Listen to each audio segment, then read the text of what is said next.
여러분 안녕하십니까? 부동산 학개론 한동균입니다. 자, 여러분 교재 352쪽의 수익 방식이 되겠습니다.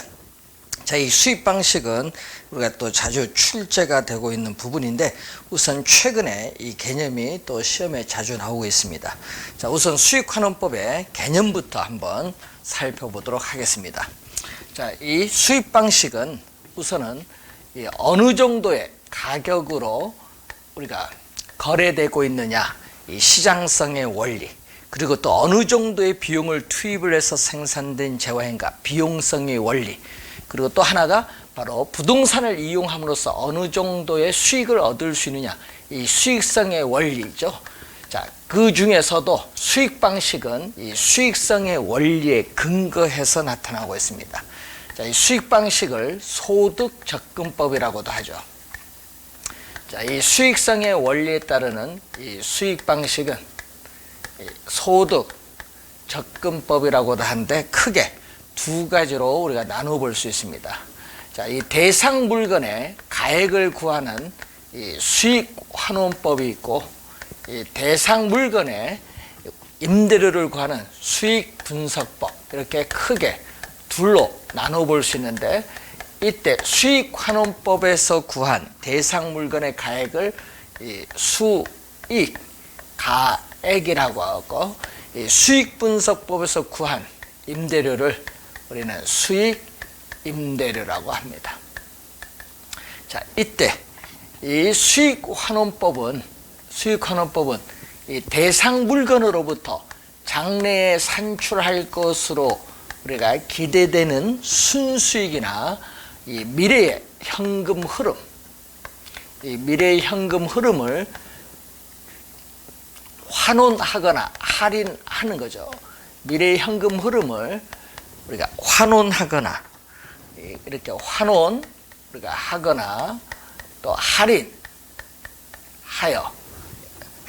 하여 할인율로 할인하겠죠. 할인하여 대상 물건의 가액을 구하는 감정평가 방법을 수익환원법인데, 이때 이 대상 물건의 가액, 이 대상 물건의 가액이 바로 수익 가액이죠.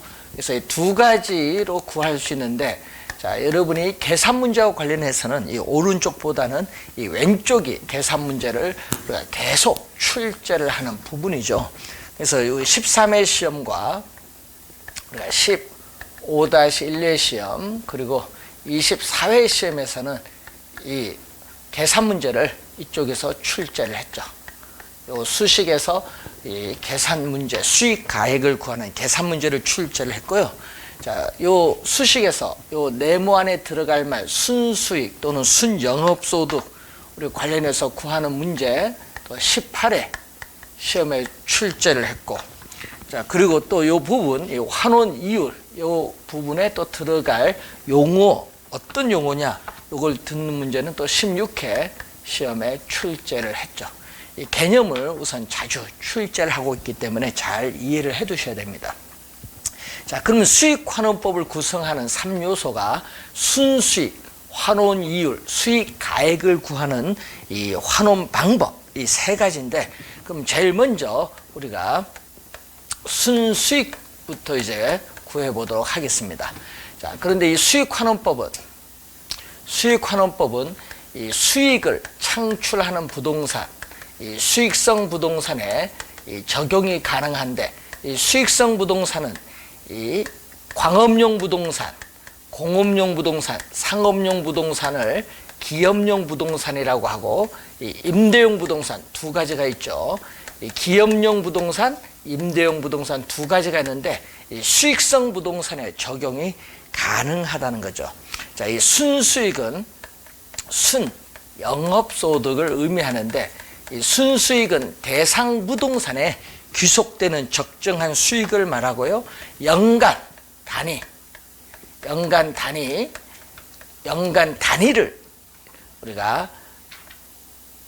단위를 기준으로 구한다. 그래서 연간 단위로 산정은 구하는 거죠. 그래서 월 단위가 아니라 연간 단위로 구한다는 거죠.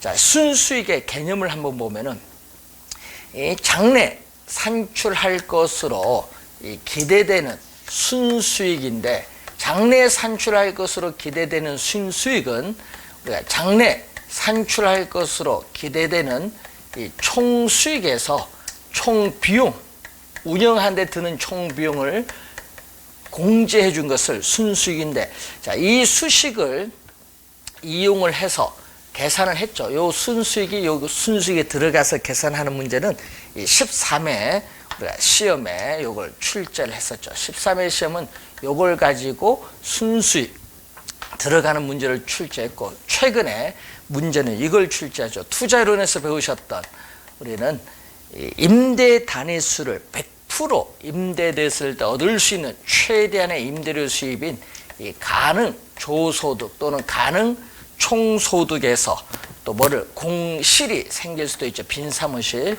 이 공실 및 불량 부채, 즉 회수가 불가능한 임대료 수입이죠. 이 공실 및 불량 부채를 공제해주고, 자판기 수입이나 건물의 주차료 수입과 같은 기타 소득을 더해주면 되겠죠. 그러면은 실질적인 임대료 수입인 유효 조소득을 구할 수 있습니다. 자, 그러면 이 유효조소득에서 또 부동산을 운영하고 유지하는 데 드는 비용인 영업 경비를 공제해 주면은 순영업소득, 우리는 또 순수익이라고 하죠. 순수익을 이렇게 구할 수 있다 얘기입니다. 자, 이렇게 구하는 문제가 여러분이 15-1과 그리고 20 우리가 사회 시험에 우리가 나오죠.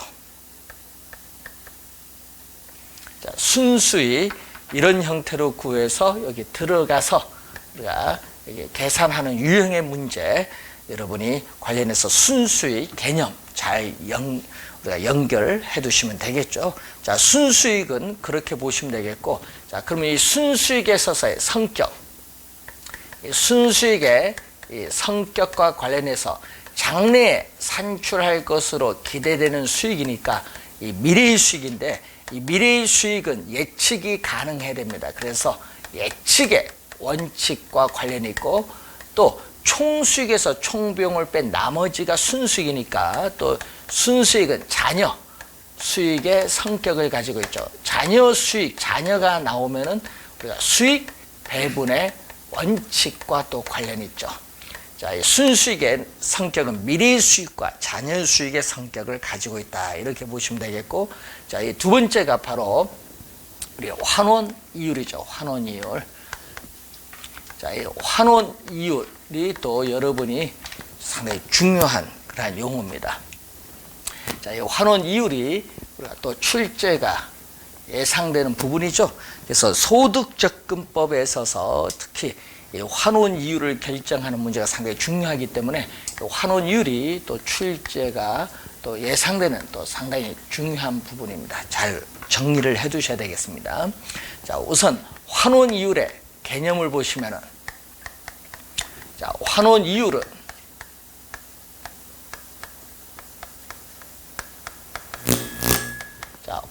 이율은 대상 물건으로부터 장래에 산출할 것으로 기대되는 순수익을 통해서 우리는 부동산 가액을 구하기 위한 이율의 개념을 환원 이율이다. 자, 부동산 가액이 10억인데 이 기대되는 순수익이 1억 원이라면 10%가 되겠죠. 그래서 이 환원 이율은 부동산의 수익성을 나타낸다 얘기죠. 그래서 이 환원 이율의 성격을 보게 되면은 이 부동산의 수익성을 나타내는 수익률의 일종이다. 이 부동산의 수익성을 나타내는 수익률의 일종을 의미하겠죠. 자, 그래서 환원 이율은 투자자 입장에서 보면은 투자 지표로서의 역할도 하고, 이 물건의 종류라든지 물건의 종류, 품등, 품질과 등급이죠. 품등이나 지역이라든지 또는 부동산에 있어서의 종별 용도죠. 용도에 따라 환원 이율은 차이가 있습니다. 자, 그 내용 우리가 환원 이율에 대한 설명인데, 자, 그래서 이 환원 이율 관련해서 그런 의미를 한번 봐두시면 되겠죠. 자, 그래서 여러분 교재에 있어서 이 356페이지에 거기 중간에 환원이율 성격이 나와 있습니다. 이 사전 수익률이면서 우리가 기대 수익률이다 이렇게 보시면 되겠습니다. 자, 그런 어떤 환원이율의 성격을 한번 또 우선 확인을 해 보시면 되겠는데, 자, 그러면은 관련해서 환원이율의 이 개념 관련해서 이제 봤는데, 환원이율 관련해서 계산 문제를 하나 풀어보겠습니다. 자, 355페이지에 문제가 보는데 그 문제가를 이제 고쳐야 되겠죠. 자, 그게 감정평가업자가 감정평가에 관한 규칙에 의거해서 뭐 공시지가 기준법으로 토지를 감정평가하는 경우 필요 항목을 순서로 나열된 것, 이게 아니라 그 지문이 잘못 들어갔습니다. 여기 뭐를 구하는 거냐면 환원 이율 구하는 겁니다. 예? 대상 물건의 환원 이율 얼마냐, 이걸로 고치면 됩니다. 환원 이율 구하는 거. 자, 문제를 우리가 지문이 잘못 들어가서, 자, 그 355페이지 문제 환원 이율 구하는 문제입니다. 자, 한번 예를 들어 거기 본 걸 보면은, 자, 총 투자액이 얼마냐? 2억 원입니다. 총 투자액 2억 원은 부동산 가액이죠. 자, 그러면 이 얘기거든요. 자, 요 수식에서 부동산 가액은 총 투자한 금액이 2억 원이다 이런 얘기죠. 총 투자한 금액 2억 원. 자, 그런데 거기에 연간 가능 총소득이 얼마죠? 1950만 원 나왔죠. 요게 가능 총소득이 나왔네요. 이게 가능 총소득이 얼마죠? 1950만 원이 가능 총소득이 이렇게 주어졌죠.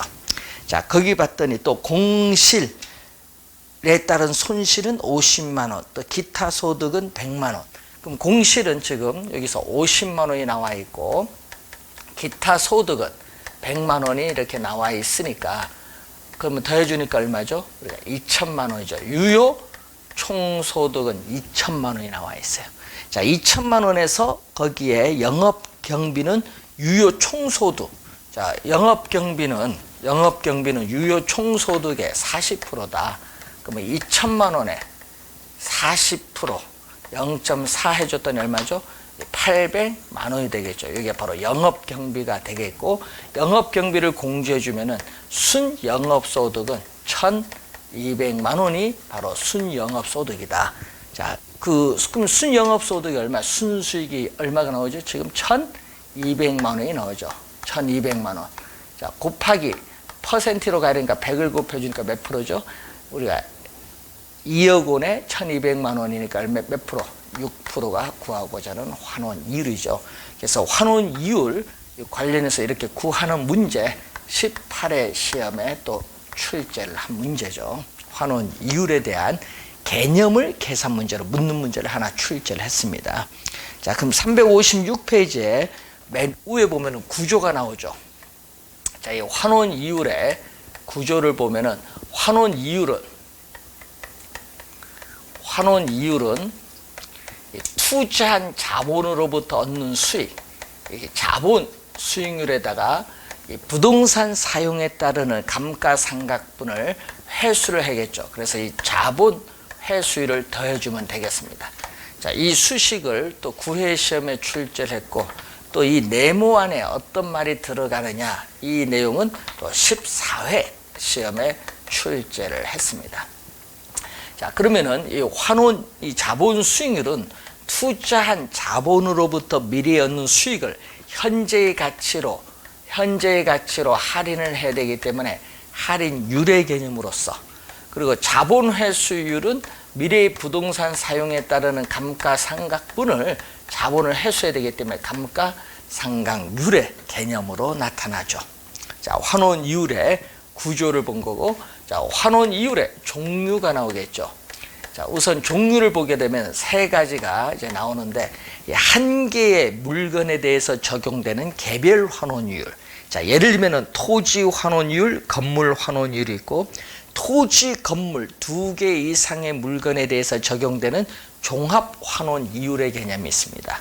그리고 또 감가상각률 포함 여부에 따라 상각전 환원 이율, 상각 후 환원 이율이 있고 또 소득세, 법인세 이란 세공제 여부에 따라 세공제 전 환원 이율, 세공제 후 환원 이율의 개념이 이렇게 나타나고 있다. 이렇게 보시면 되겠습니다. 자, 그러면은 이제 여러분이 시험에 또 자주 출제가 되는 부분이 환원이율 구하는 방법이 이제 나오죠. 자, 거기 보시면 3번 우리가 환원이율 구하는 방법 또 시험에 상당히 많이 출제했었죠. 자, 10회 시험, 뭐 11회 시험도 우리가 출제를 했고 상당히 시험에 환원이율 구하는 방법이 상당히 많이 나왔습니다. 10회 시험, 11회 시험, 또 우리가 5회 시험에는 전반적으로 우리가 묻는 문제를 또 우리가 출제를 했죠. 그리고 12회 시험과 19회 시험, 또 12회와 19회는 환원 이율을 구하는 방법이 아닌 걸 또 물었던 내용이 또 출제했고, 또 최근에 또 우리가 또 4회 시험에 또 우리가 계산 문제와 관련해서 또 출제를 한 내용이 되겠습니다. 그래서 좀 어떤 유형으로 출제되는지 좀 우리가 잘 알아둬야 될 부분이 되겠습니다. 자, 시장 추출법이 나오죠. 자, 5가지 종류가 있는데 제일 먼저 이 시장 추출법. 시장 추출법을 또 다른 용어로 시장 접근법이라고 합니다. 이 시장 접근법 또는 시장 비교 방식인데 추출하죠. 가장 최근의 거래 사례로부터 직접 자본 환원율을 구하는 방법입니다. 직접 구하는 방법인데 직접 시장에서 추출하기 때문에 객관성이 있죠. 실증적이죠. 자, 그런 장점을 가지고 있습니다. 자, 두 번째가 요소 구성법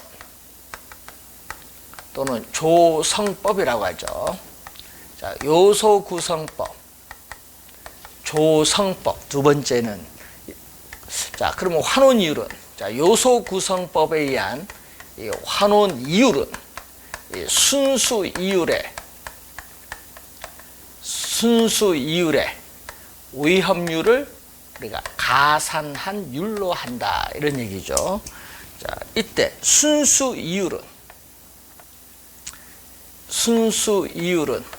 바로 투자이론에서 배우셨던 무위험 자산의 수익률, 무위험률, 예를 들면 뭐 국채 수익률 뭐 이런 의미겠고, 이때 위험률은 투자자의 위험률은 위험 부담에 따르는 할증률을 얘기하겠죠.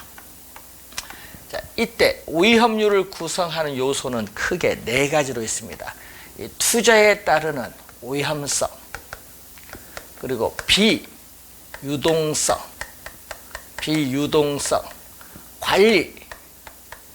관리가 어려움과 쉬움과 관리의 난이성, 이 자금에 있어서의 안전성 뭐 이렇게 있겠죠. 자, 이때 위험성이 높을수록, 비유동성이 높을수록 관리 난이성이 높다. 이렇게 될 때는 위험률은 뭐가 된다? 증가를 해요. 이때는 위험률이 증가를 하게 되겠고, 그리고 자금의 안전성이 높을수록 위험률은 어떻게 돼요? 감소를 하겠죠. 이 내용인데, 이때 이 위험률을 여러 가지 요소로 분해하여 구하기 때문에 이론적 타당성 있는 장점이 있지만은 이 위험률을 구하는 데 있어서 평가사의 주관 개입의 여지가 많다. 단점이고요.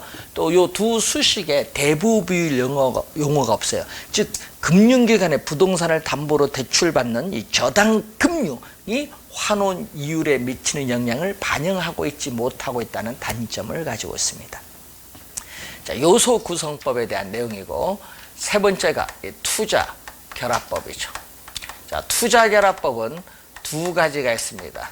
이 물리적 투자 결합법, 금융적 투자 결합법이 있는데, 우선은 이 물리적 투자 결합법이죠. 또 24회 시험에 또 계산 문제가 또 이쪽에서 또 나왔죠. 자, 물리적 투자 결합법. 24회 시험은 여기서 이제 또 수식을 구할 수 있는 문제를 출제를 했는데, 이런 얘기죠. 물리적 투자 결합법은 이 토지에 건물이 결합됐습니다. 이 토지에 건물이 결합돼 있다. 이 토지에 건물이 결합된 상태, 그래로죠. 복합부동산.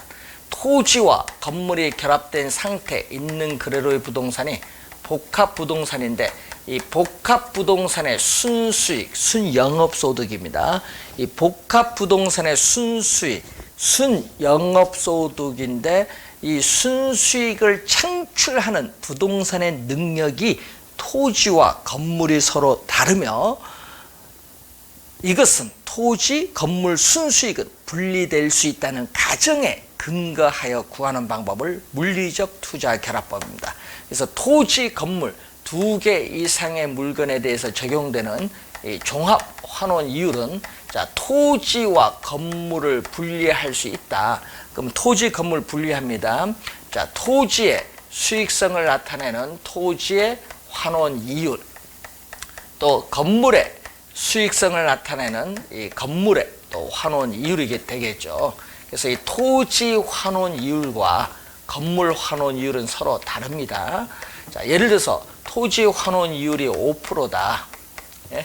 그러면 건물 환원 이율은 10%다. 이렇게 다르다, 이런 얘기겠죠.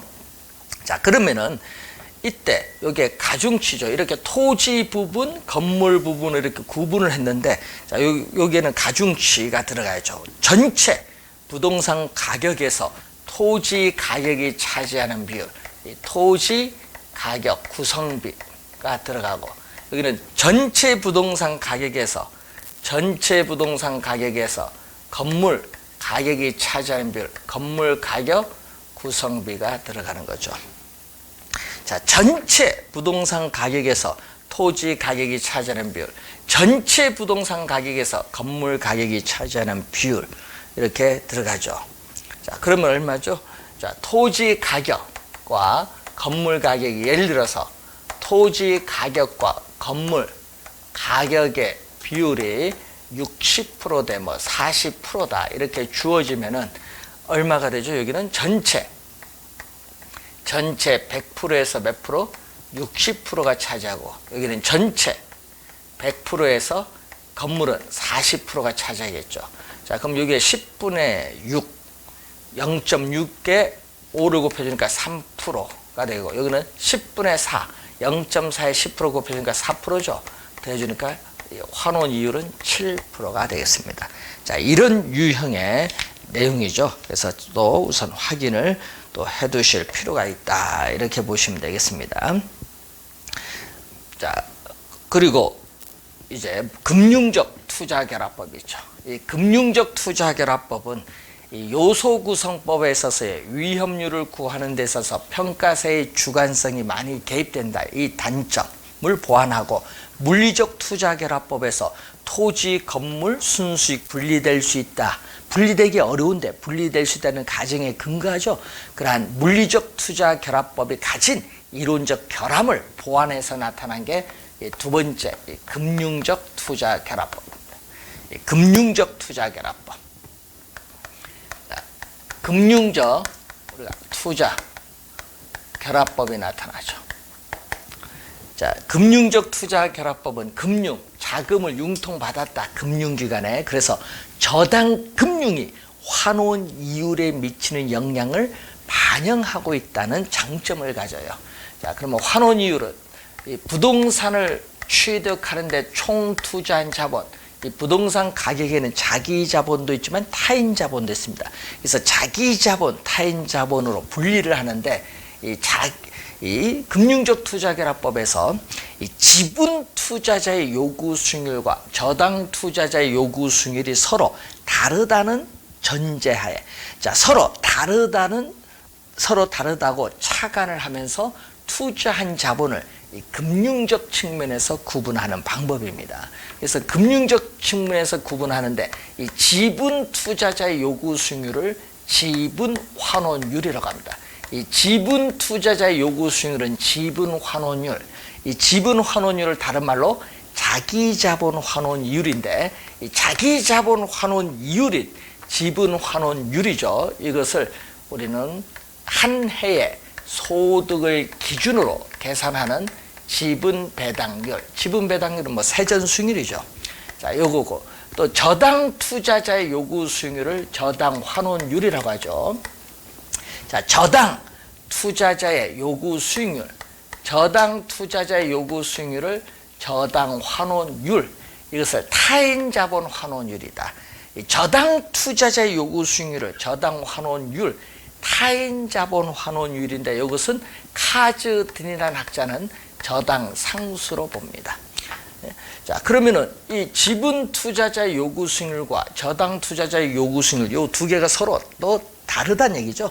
다르다는데 차가를 하는 겁니다.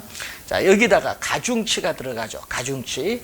이 부동산 가격에서 자기 자본이 차지하는 비율이 지분 비율이고, 또 부동산 가격에서 타인 자본이 차지하는 비율이 저당 비율. 저당 비율을 대부 비율이죠. LTV를 얘기합니다. 자, 이렇게 해서 구하는 방법이 금융적 투자 결합법입니다.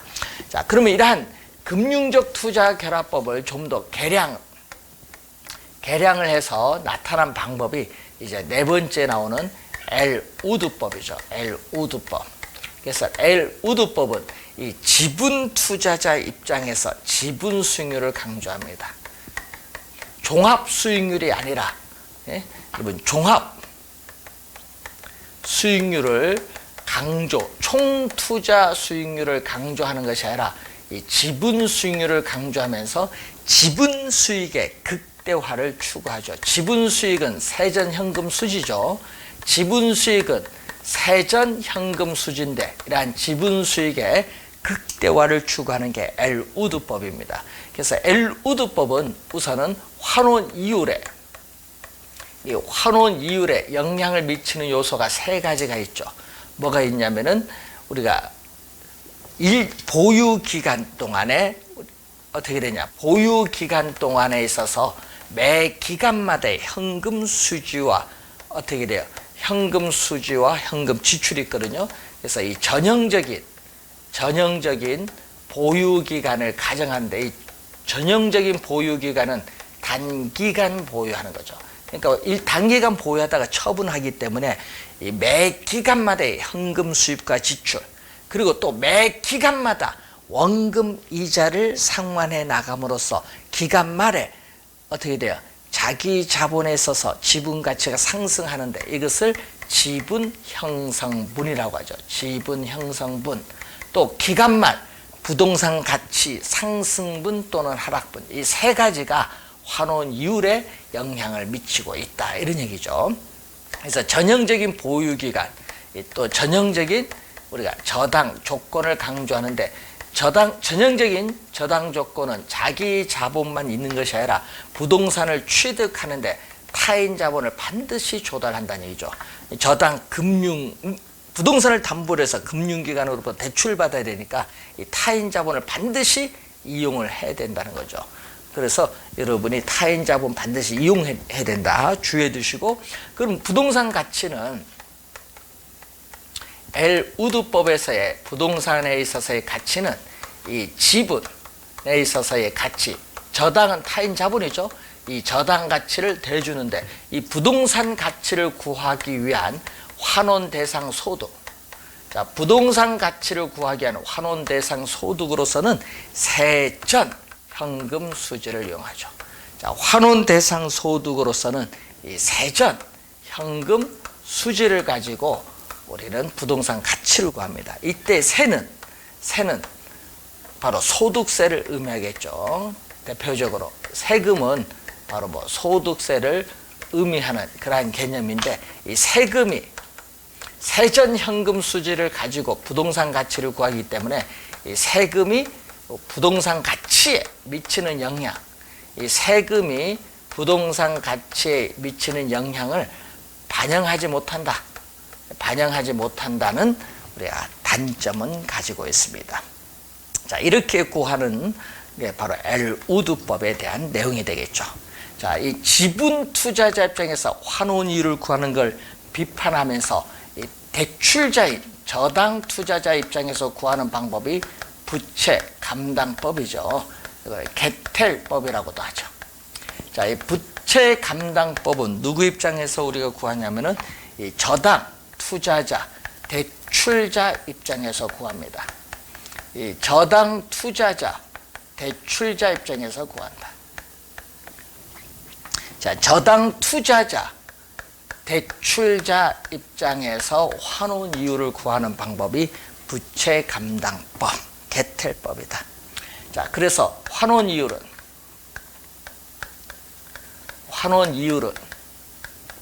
부채 감당률. 자, 부채 감당률은 순 영업소득이 부채 서비스액의 몇 배가 되는가, 이걸 측정하는 지표죠. 이 부채 감당률에 근거하여 환원 이율을 구하고 있는데, 여기에다가 이 부동산 가격에 대해서 이 대출금이 차지하는 비율, 이 대부 비율을 곱해주죠. 또 여기다가 저당 상수를 곱해주면 되는데, 이 저당 상수 요 네모 안에 들어갈 말 얼마입니까? 요거는 18회 시험에 출제했고, 요 세 수식을 곱해서 환원이율 구하는 계산 문제는 또 24회 시험에 출제를 했는데, 이 저당 투자자 입장에서 구하는 거죠. 이 환원 이율을 구하는 이 요소들이 전부 금융기관이 중시하는 요소를 가지고 환원 이율을 구하기 때문에 이 객관적이라는 장점이 있고, 또 계산이 간편하다는 장점이 있어요. 그렇지만 지나치게 대출자 입장에서 환원 이율을 구하고 있다는 비판을 받고 있는 그러한 내용이 되겠습니다. 자, 시험 문제에 12회 시험과 19회 시험은 5가지인데 환원 이율을 구하는 방법이 아닌 걸 물었거든요. 그럼 이 5가지 나온 것 중에 4가지가 나오고 하나가 분해법이 나왔었거든요. 이 분해법은 원가법에서의 감가 수정 방법입니다. 그래서 환원이율 구하는 방법이 아닌 것, 이렇게도 벌써 2번 출제를 했던 내용이 되겠죠. 자, 시험 문제에 자주 나오기 때문에 잘 염두에 두시고요. 자, 환원 방법이 나오죠. 자, 이 수익 환원법을 구성하는 세 번째 요소가 이 환원 방법입니다. 이 환원 방법은 자본 회수의 논리에 따라 나오죠. 자, 이 자본 회수의 논리에 따른 환원 방법에 4가지가 나오는데, 첫 번째가 이 직접 환원법 또는 직접법이라고 하죠. 자, 우리가 바로 이 토지, 이 농지나 염전 등의 토지에 적용하는데, 이 토지는 사용하더라도 소모가 안 되죠. 토지는 사용하더라도 소모가 안 됩니다. 감가상각할 수 없어요. 그렇기 때문에 우리는 자본, 직접법은 우리가 자본 회수를 할 필요가 없다는 거죠. 자, 그래서 이 부동산에 있어서의 가액은 토지로부터 장래에 산출할 것으로 기대되는 순수익을 바로 환원 이율로 환원해서 가액을 구하는 방법입니다. 두 번째는 이 직선법 또는 직선 환원법인데, 이 건물 등의 구축물이나 기계, 장치 등의 동산에 적용을 하죠. 그래서 내용 연수도 유한하고 수익도 유한한 상각 자산에 적용을 하는데, 자, 여기서는 우리가 상각 자산에 적용하기 때문에 우리는 상각전 순수익입니다. 상각전 순수익에 상각 후 환원 이율이겠죠. 이 상각 후 환원 이율에 상각 자산이니까 뭐를 상각률을 더해서 우리는 상각률을 더하여 우리는 환원해서 부동산 가액을 구하는 방법이 직선법이죠. 그래서 이 상각 자산에 적용한다. 그래서 이 3가지는 이 3번째, 이 4번째는 다 상각 자산에 적용합니다. 상각 자산에 적용을 하다 보니까, 그러면 상각 자산에 적용을 하니까 우리는 부동산 사용에 따르는 감가상각분에 대해서 우리는 투자한 자본을 회수해야 된다. 이때는 자본 회수가 필요하다. 이 3가지는 자본 회수가 필요하다. 자, 그리고 우리가 또 연금법인 인우두법이 나오죠. 연금법인 인우두법. 그리고 상환, 기금법, 호스 콜드법이 나옵니다. 자, 여기서 보면은, 자, 우선은 두 방법은 복합 부동산에 적용하죠. 이 복합 부동산이 부지와 건물, 기타 상각 자산의 결합으로 이루어진 경우에 일반 기업에 있어서의 경영 또는 부동산 임대에 의해서 발생한 상각전 순수익, 이 상각전 순수익의 이 상각 후 환원 이율, 자, 이 상각 후 우리가 환원 이율 또는 이 잔존, 기준 시점에서부터 경제적 내용연수 끝날 때까지 잔존 내용연수를 고려한 이 복리연금 현가율, 연금의 현가계수죠. 복리연금 현가율을 곱해서 대상 물건의 가액을 구하는 방법은 연금법입니다. 자, 그런데 이 상각 후 환원율, 잔존 내용연수, 또 축적이율, 안전한 자산의 이자율인 축적이율, 뭐 국채 수익률이죠. 이러한 축적률을 고려한 또 수익 현가율을 곱해서 대상 물건의 가액을 구하는 방법은 상환기금법인데, 이 연금법은 상각 금액을 재투자하여 수익을 영장할 수 있는 우리 공장, 슈퍼마켓 등의 복합 부동산이나 어업권 등에 적용하고, 상환기금법은 상각 금액을 재투자하여도 수익을 영장시킬 수 없는 광산, 광업권, 채석장 등에 적용합니다.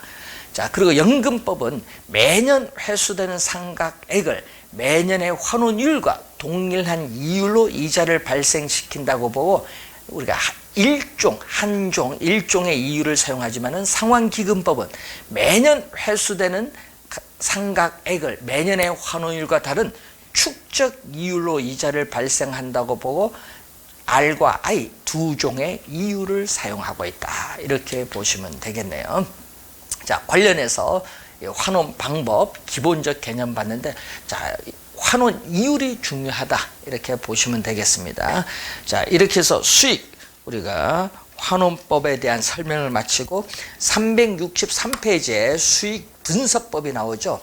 수익 분석법은 기업용 부동산에만 적용합니다. 임대료를 구하기 때문에. 그래서 일반 기업 경영에 의하여 산출된 총수익을 분석하여 대상 물건이 일정한 기간에 산출할 것으로 기대되는 순수익에 대상 물건을 계속하여 임대하는 데 필요한 경비를 더해서 대상 물건의 임대료를 산정하는 감정평가 방법을 수익분석법이라고 합니다. 그래서 수익분석법에서 구한 임대료를 수익임대료라고 하죠. 자, 365페이지 보시면은 감정평가의 절차가 나오는데, 7단계의 절차가 있는데, 첫 번째가 기본적 사항의 확정이 있죠.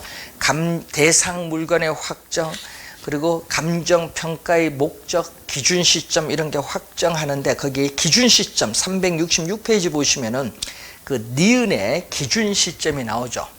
기준 시점은 우리나라 감정평가에 관한 규칙 제9조 2항에 나오는 용어죠. 상당히 중요한데, 대상 물건의 감정평가액을 결정하는 기준이 되는 날짜인 기준 시점은 대상 물건의 가격 조사를 완료한 날짜로 한다.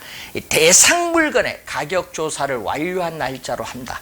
다만 기준 시점을 미리 정하였을 때는 그 날짜에 가격 조사가 가능한 경우에만 기준 시점으로 할 수 있다.